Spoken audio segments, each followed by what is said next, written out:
어디서입니다.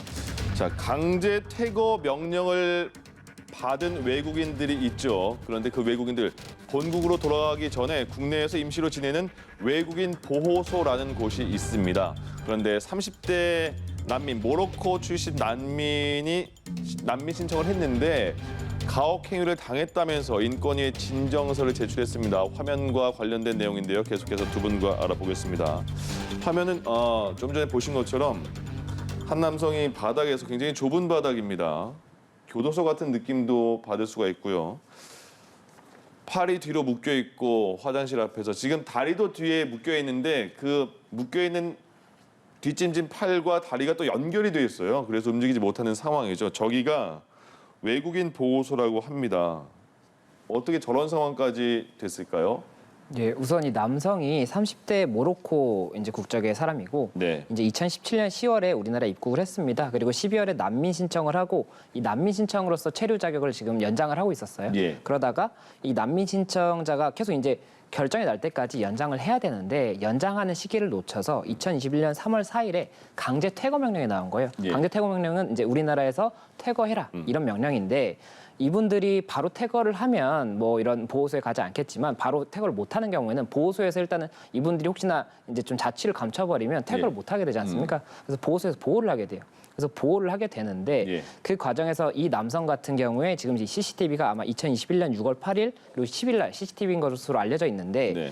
이 남성에 대해서 이 보호소 이제 담당 직원들이 이 남성이 이런 조금 여러 가지 조금 안 좋은 행동을 한다는 이유로 수갑이랑 그리고 포승줄 그리고 이 머리에 지금 쓰고 있는 게 잘 화면에서 나타나지 않는데 머리 예. 이제 보호 장구 이렇게 태권도 할 때 쓰는 그런 장구가 헤드기어라고 있어요. 하죠. 예. 그래서 그런 것까지 다 쓰여서 있고 게다가 손이랑 발을 다 뒤로 묶었지 네, 않습니까? 저거 보시면요. 팔이 뒤로 묶여 있고 다리도 묶여 있는데 손과 발 묶은 거를 또 연결해 버렸어요. 그렇죠. 예. 그래서 저 자세 자체가 굉장히 불편하고 사실은 보통 아무 활동도 할 수가 없는 그런 좀 자세거든요. 예. 저런 자세로 CCTV에서 이제 있는 것이 확인이 되면서 이런 부분들이 이제 인권에 굉장히 침해한 부분이다. 이렇게 진정이 돼서 이슈가 됐던 부분이고 또 지금 있는 방 자체도 이제 독방이라고 할 수 있는 특별 네. 개호실인데 이 특별 개호실 같은 경우에도 이렇게 좀 징계의 목적으로 사용할 수 있는 그런 것들이 아니거든요. 이 관련법 규정이 있습니다. 그래서 예. 그런 관련법 규정을 어겼다라는 이야기가 나오면서 이제 좀 쟁점이 되는 것이고 관련법을 이제 말씀을 조금 설명을 드리자면 네. 이게 출입국 관리법에 있어요. 이 강제력의 행사라고 해서 포승줄이라든지 수갑 그리고 이 헤드기어, 이 보호 장비 같은 경우에 사용을 하는 게 56조의 4에 있습니다. 그래서 정말 부득이한 경우에 뭐 자해라든지 이런 걸 할 좀 위험이 있는 경우에는 예. 수갑이라든지 포승줄을 사용을 할 수가 있고 이제 헤드기어 같은 경우에는 고성을 계속 이제 한다든지 제지가 좀 불가능한 경우에 그때만 하게 돼 있습니다. 그리고 이 56조의 4, 5항에 보면 이와 관련해서 조금 자세한 요건 같은 경우에는 이 법무부령으로 정한다라고 돼 있고 이 예. 법무부령이 외국인 보호 규칙인데 여기 43조에 보면 이런 장비를 사용을 할 때는 청장등에게 먼저 보고를 해야 되고 네. 부득이한 경우에는 사용한 다음에 즉시 보고를 하게 돼 있어요. 예. 그리고 보고를 하고 사용을 한다고 하더라도 이런 부분들이 너무 과도하면 안 된다. 이런 규정들도 다 이렇게 명시가 돼 있거든요.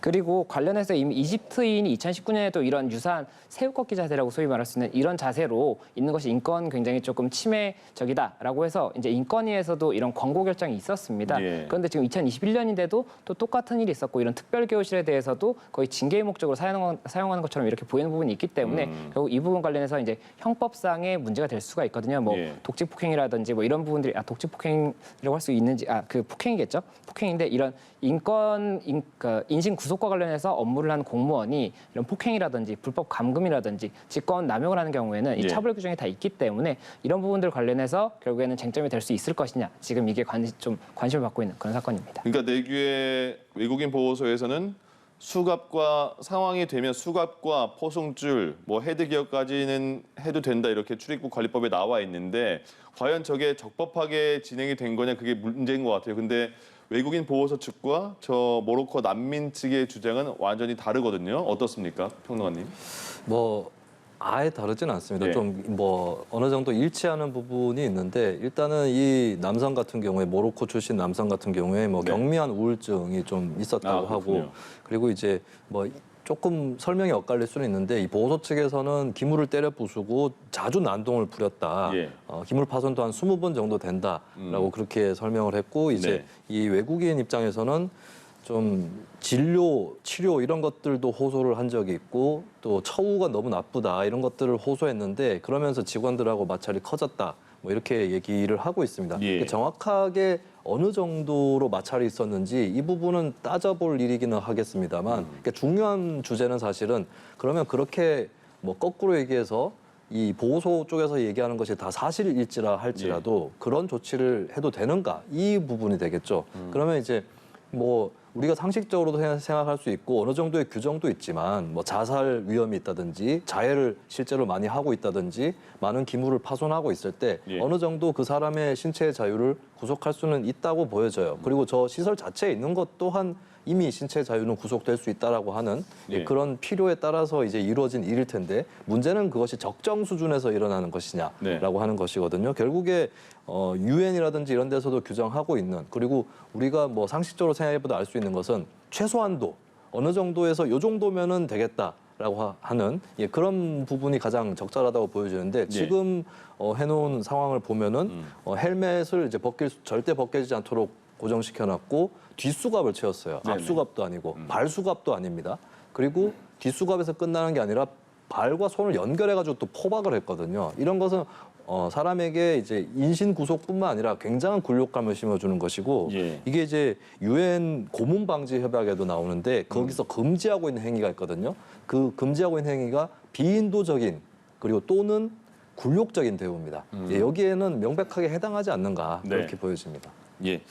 말씀 설명해 주신 것처럼 저렇게 포박을 했고 헤드기어에는 그냥 헤드기어 말고 보니까 안 끊어지게 케이블 타이로 묶고 테이프까지 이렇게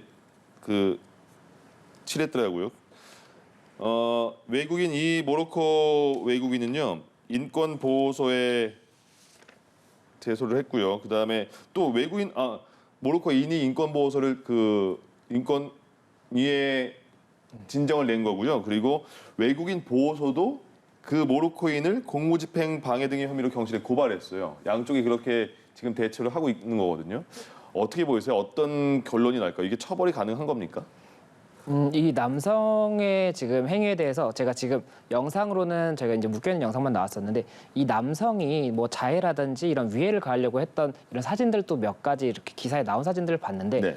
조금 위협적으로 보일 수 있는 사진들이 있기는 있더라고요. 예. 그렇다면은 그와 관련해서는 공무집행 방해가 된다고 한다면 그 부분 처벌이 이루어질 수 있을 겁니다. 예. 다만 그렇다고 하더라도 이 부분 이게 자해라든지 이런 것들을 막기 위해서 하는 행위가 과연 이렇게 특별교우실에 혼자 넣어놓고 거기에다가 이렇게 뒤로 수갑을 채우고 포승을 하고 그리고 헤드기어를 못 벗게 그렇게 막는 것밖에 없었느냐 예. 이거에 대해서는 또 다른 문제가 될 수가 있기 때문에 이게 다른 방법이 있었다라고 한다면 그렇다면 그렇게 하는 게 맞았겠죠. 그렇다면 그와 관련해서는 뭐 인권위에서도 문제가 될 수가 있을 것이고 형법상의 이런 폭행이라든지 이런 것들도 문제가 될 수 있기 때문에 그런 예. 부분들이 조금 종합적으로 검토가 될 것으로 보이고 그리고 이 헤드기어 같은 경우에 이제 케이블 타이나 말씀하셨던 게 이 헤드기어가 조금 크게 이렇게 쓰면 빠질 수가 있어요. 몸부림을 치면 빠질 수가 있는데 그런 부분들을 방지하기 위해서 아마 케이블 타이를 뒤에 이렇게 헐거워지는 부분을 꽉 매놓고 이렇게 네. 했던 것으로 보이는데 이게 과연 필요했던 조치이냐 이런 것들도 문제가 될 수가 있을 것으로 보입니다. 그리고 예. 이 특별 교우실에 가는 것 자체가 이 남성이 굉장히 좀 장기간 그리고 여러 번에 걸쳐서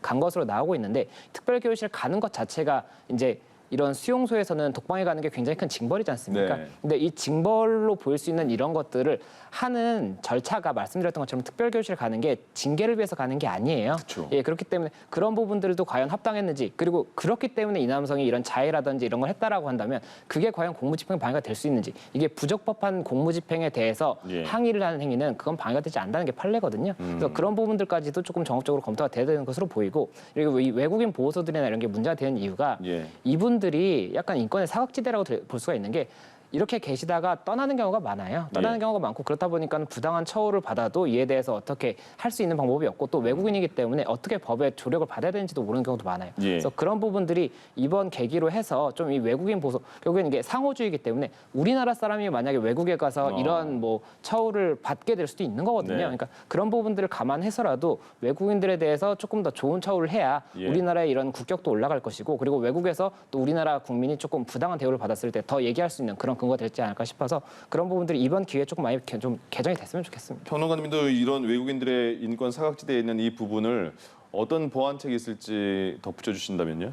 저는 일단 이렇게 되기를 못 막은 것에 대한 원인을 좀 짚어야 될 것 같은데 네. 크게 두 가지로 봐요. 첫 번째는 최근 몇 년 동안 한국 사회에서 굉장히 사법개혁에 대한 논의가 많았거든요. 근데 가만히 보면 정치적으로 민감한 사건들에 대해서 건건에 대해서만 사법개혁 얘기들이 많이 나왔습니다. 특히 내가 싫어하는 사람 벌 줘라 혹은 내가 좋아하는 사람 벌 받는 건 나쁜 거다. 이런 식으로 논의가 많이 되어 왔는데 진짜 사법개혁은 가장 사각지대에 있는 사람들이 어떤 처우를 받고 있느냐 여기에 달려 있는 거거든요. 예. 여기에 이제 깊이 있게 일반적으로 접근하지 못했다라고 하는 게 이번에 또 드러난 것이고 그리고 이런 문제는 외국인 보호소에만 있었던 일은 아닙니다. 장애인 시설에도 비슷한 일들이 있는데 어떤 이제 장애인이 있고 뭐 난동을 피웠던 아니면 다른 신체적인 이유 때문에 뭐 발작이라든지 이런 것 때문에 그 장애인을 뭐 묶어두는 그런 경우가 네. 있습니다. 근데 이런 경우에 보통 사건이 터지고 나서 어떤 뒷말들이 나오냐면 한쪽에서는 인권 침해다 얘기를 하죠. 근데 다른 쪽에서는 현장을 모른다. 현장에 와봐라 이런 얘기를 하거든요. 근데 이제 이런 부분들이 좀 접점을 만나가지고 적정한 조치가 무엇이고 매뉴얼은 어떤 것이 있으며 이런 것들로 좀 발전이 안 되어 왔던 것 같습니다. 예. 그런 것들을 좀 다시 한번 사회적으로 논의해야 될 때가 아닌가 그렇게 보여집니다. 알겠습니다. 김성수 변호사, 김수민 시사평론가 두 분과 함께했습니다. 고맙습니다. 고맙습니다.